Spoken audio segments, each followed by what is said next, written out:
हाल ही में जो माहौल है धर्म परिवर्तन का, उसके बारे में जानते हैं कानूनविदों से। मुद्दीन खान एडवोकेट, नगर, भरतपुर। जैसा कि वर्तमान परिप्रेक्ष्य में जो ये चर्चा का विषय चल रहा है, इसके बारे में मैं कहना चाहूँगा कि हमारे भारतीय संविधान में से अनुच्छेद जो 25 है उसमें धर्म की स्वतंत्रता दी गई है और कोई भी व्यक्ति किसी भी धर्म को मान सकता है। भारतीय संविधान ने प्रत्येक नागरिक को ये अधिकार दिया है कि वो किसी भी धर्म का पालन करे और हर व्यक्ति को, हर नागरिक को अपने इच्छा अनुसार उसकी जो आत्मा के अनुसार जो उसका अंतर्मन कहता है उसके अनुसार जो है धर्म का पालन किया जा सकता है। इसमें किसी का अपमान नहीं है और ये जो है हमारे भारतीय संविधान का एक मैंडेटरी प्रोविजन है और मूल राइट्स है हर नागरिक का। धन्यवाद। धन्यवाद। एडवोकेट, पूर्व अभिभाषक संघ नगर, जो 22 नवंबर 2022 को सामूहिक विवाह सम्मेलन कुम्हेर में हुए थे, उसमें जो धर्म परिवर्तन वाली बात को उछाला जा रहा है वो बिल्कुल सरासर गलत है। परम पूज्य बाबा साहब B.R. अम्बेडकर की जो 22 प्रतिज्ञाएं थीं उनको ही दोहराया गया है, जबकि संविधान के अनुच्छेद 25 में किसी भी धर्म के आचरण व प्रचार की स्वतंत्रता देता है। यदि कोई व्यक्ति अपनी मर्जी से किसी भी देवी देवता को मानता है या नहीं मानता है तो भारतीय संविधान उसे इसकी अनुमति देता है। बाबा साहब ने 14 अक्टूबर 1956 को 22 प्रतिज्ञाएं दिलाई थी। उनके अनुयायी या प्रतिज्ञाओं को दोहराते हैं, जो इससे किसी भी आस्था को ठेस नहीं पहुंचाई गई है। कुछ लोगों ने इन 22 प्रतिज्ञाओं को जो मुद्दा बनाया है वो बिल्कुल गलत बनाया गया है। जो बाबा साहब ने 22 प्रतिज्ञाएं दी हैं वो बिल्कुल सही दी हैं और हम उन्हीं के अनुसरण को करते हैं और उन्हीं के तहत ही हम शादी विवाहों में वो प्रतिज्ञा हम लेते हैं। धन्यवाद। जय भीम, जय भारत।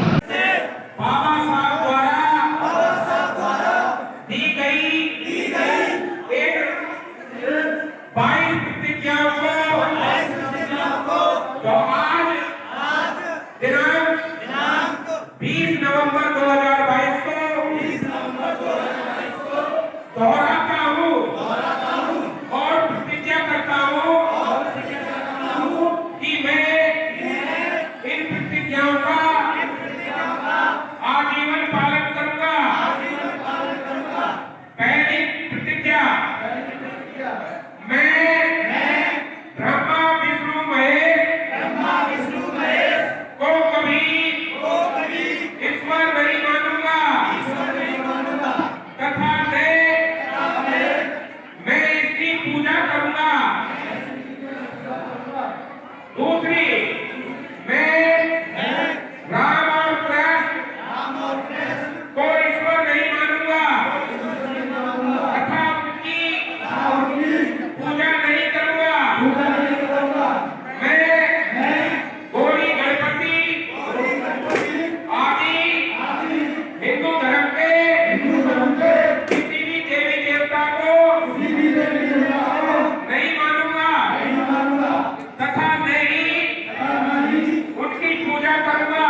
करूंगा। मैं इस सिद्धांत को मानूंगा कि सभी मनुष्य समान हैं। मैं समानता को स्थापना के लिए प्रयत्न करूंगा। मैं भगवान बुद्ध के अष्टांगिक मार्ग का पूरा पालन करूंगा। मैं भगवान बुद्ध के बताए हुए 10 प्रतिमात्मताओं का पालन करूंगा। मैं प्राणी मात्र पर दया रखूंगा और उसका लालन पालन करूंगा। मैं चोरी नहीं करूंगा। मैं झूठ नहीं बोलूंगा। मैं व्यभिचार नहीं करूंगा। मैं शराब नहीं पीऊंगा।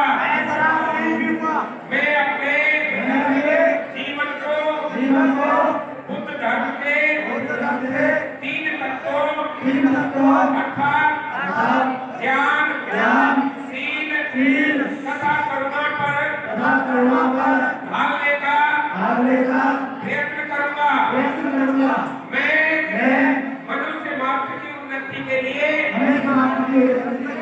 हानिकारक तथा मनुष्य को ऊंच नीच मानने वाले अपने पुराने हिंदू धर्म को पूरी तरह त्यागता हूँ और बाबा साहब द्वारा बताए गए बुद्ध धर्म को स्वीकार करता हूँ। मेरा ये पूर्ण विश्वास है कि गौतम बुद्ध का धर्म ही सही धर्म है। मैं ये मानता हूँ कि मेरा नया जन्म हो रहा है। मैं ये पवित्र प्रतिज्ञा करता हूँ कि आज से मैं बौद्ध धर्म के अनुसार आचरण करूंगा। इन बाबा साहब की 22 प्रतिज्ञाओं को लेकर जो मीडिया के द्वारा विवाद पैदा किया गया है, जिससे लोगों में भ्रांतियां फैली हुई जानते हैं। देश में एक चर्चा और एक बहस छिड़ी हुई है धर्म परिवर्तन को लेकर के, और रात दिन जो मीडिया, मुख्य धारा का मीडिया है और सोशल मीडिया पर भी एक चर्चा आ रही है कि कुछ लोग धर्म परिवर्तन करा रहे हैं, धर्म परिवर्तन का कार्य में संलग्न है, जो गलत काम है।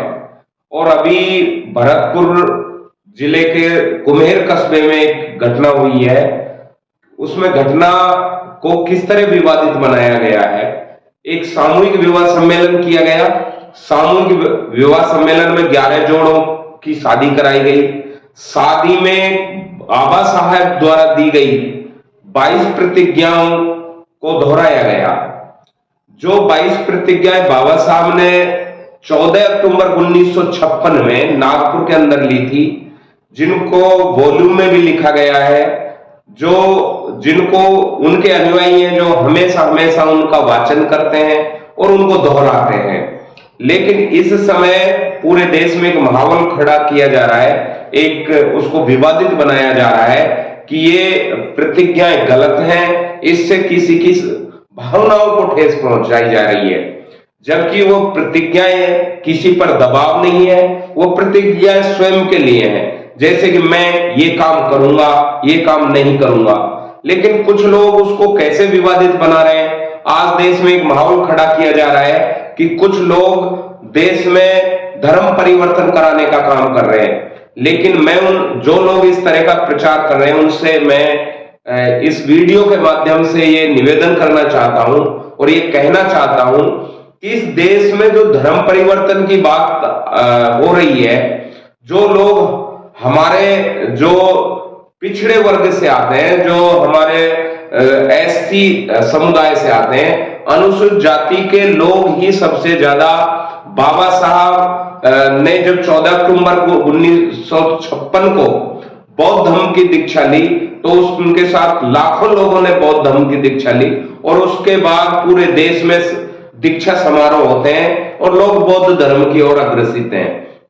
वैसे तो जो लोग ये कहते हैं कि ये धर्म परिवर्तन कर रहे हैं, लेकिन जब भगवान बुद्ध भारत का धर्म है, भारत में पैदा हुआ, भारत का प्राचीन धर्म है, भारत कभी बौद्ध में भारत भी रहा और भगवान बुद्ध की शिक्षाएं फली फूली और यहां से विदेशों तक फैली। और जब भारत में बौद्ध शिक्षाएं दी जाती थी, ली जाती थी, उस समय भारत विश्व गुरु कहलाता था। लेकिन कुछ समय बाद काल परिस्थितियों के कारण भारत से बौद्ध धर्म लुप्त प्राय हो गया और यहां से लुप्त होने के बाद भारत विखंडित हो गया। भारत जो कभी महाभारत होता था वो छोटे छोटे टुकड़ों में बट गया। लेकिन आज भी भारत को विदेशी लोग इस चीज से जानते हैं कि भारत में तथागत भगवान बुद्ध पैदा हुए। ये वो मिट्टी है जहां पर भगवान बुद्ध रहते थे, जहां पर से इसलिए इसकी मिट्टी को आज भी विदेशी लोग सलाम करते हैं, मिट्टी को पंचांग प्रणाम करते हैं। लेकिन हमारे ही देश में जब भगवान बुद्ध की शिक्षाओं को हम लोग लेते हैं तो कुछ लोगों के पेट में दर्द होता है। तो ये दर्द क्यों होता है, ये बहुत समझने की बात है। क्योंकि भगवान बुद्ध का जो सिद्धांत है वो अंधविश्वास को नहीं मानता, साइंस को मानता है कि जो प्रैक्टिकल चीज है, जो मानव कल्याणकारी है उसको मानो और जो जिससे मानव का हित होता है उस चीज को मत मानो। अब यहां पर ये बात आती है कि तथागत भगवान की बुद्ध की शिक्षाओं का विरोध क्यों होता है। जो लोग जिनको आज अनुसूचित जाति कहा जाता है भारत में, ये लोग जब बौद्ध धर्म की दीक्षा लेते हैं, बाबा साहेब डॉक्टर भीमराव अंबेडकर के मार्ग पर चलते हैं, तो कुछ लोगों के पेट में दर्द होता है और इस पर कानून बनाने की बात करते हैं कि भाई इनको रोका जाए। मेरा निवेदन है कि आप वास्तव में इनको रोकना चाहते हैं और रोकना चाहते थे तो आज भी जो इन पर जाति के नाम पर अत्याचार होता है, जो इन पर जाति के नाम पर छुआछूत होती है, जाति के नाम पर जो अन्याय होता है, विषमता है, उसको खत्म करने की बात क्यों नहीं जाती।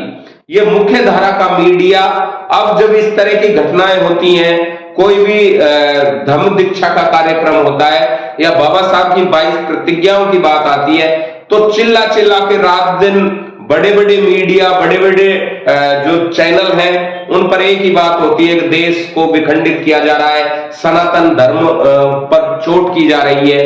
अब कौन सनातनी है? हम भी अपने आप को सनातनी कहते हैं। हम तथागत भगवान बुद्ध के अनुयायी हैं, बाबा साहब के अनुयायी हैं और हम अपने आप को सनातनी मानते हैं, क्योंकि भारत का प्राचीन धर्म है और प्राचीन चीज जो लंबे समय से चली आ रही है वो सनातनी है।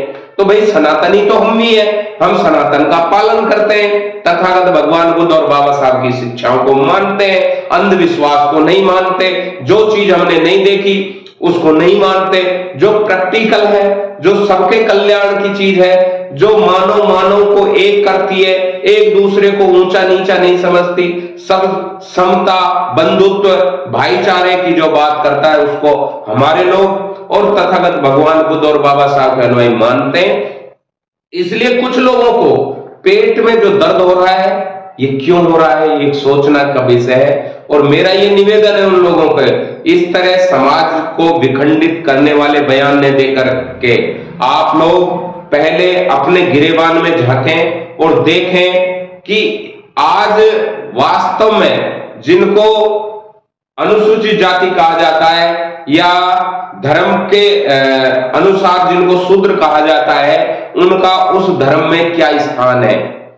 यदि हम अपने आप को पुराने धर्म में रखते हैं तो हम वहां पर किस पायदान पर रहते हैं, हमको क्या समता, समानता, बंधुत्व के नाते से देखा जाता है।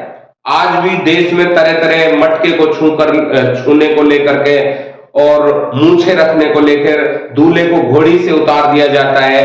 तो इस तरह का भेदभाव क्यों किया जाता है? जब हम एक ही धर्म के लोग हैं तो हमारे लोगों के साथ इस तरह का अन्याय क्यों किया जाता है, भेदभाव क्यों किया जाता है? और भेदभाव नहीं किया जाता तो आप जाति को खत्म कर दो, अपने आप ही ये लोग धर्म परिवर्तन रुक जाएगा। जाति के नाम पर जो भेदभाव है, जाति के नाम पर जो अन्याय अत्याचार होता है, कहीं मंदिर में रोका जाता है, कहीं घोड़ी से उतारा जाता है, कहीं मूंछें रखने पर मार दिया जाता है, कहीं पर बच्चे को मटके छूने पर मार दिया जाता है, तो ये अन्याय अत्याचार जब तक नहीं रुकेगा तब तक कैसे हम मानेंगे कि हम इस जगह पर सुरक्षित हैं। इसलिए मेरा ये निवेदन है कि आप लोगों को इस तरह देश में जो विखंडता की बात न करके पहले समता, बंधुत्व, भाईचारे की बात करें, उसके बाद देखें कि हम लोग क्यों धर्म परिवर्तन कर रहे हैं, ये कैसे रुक सकता है। तो इस पर आप कानून बनाने की बात करते हैं, हमको देशद्रोही तक कहा जाता है। देश का सच्चा हितैषी वो है जो देश में एकजुटता से रहे, देश को बांधने की बात करे, तोड़ने की बात नहीं करे। इसी के साथ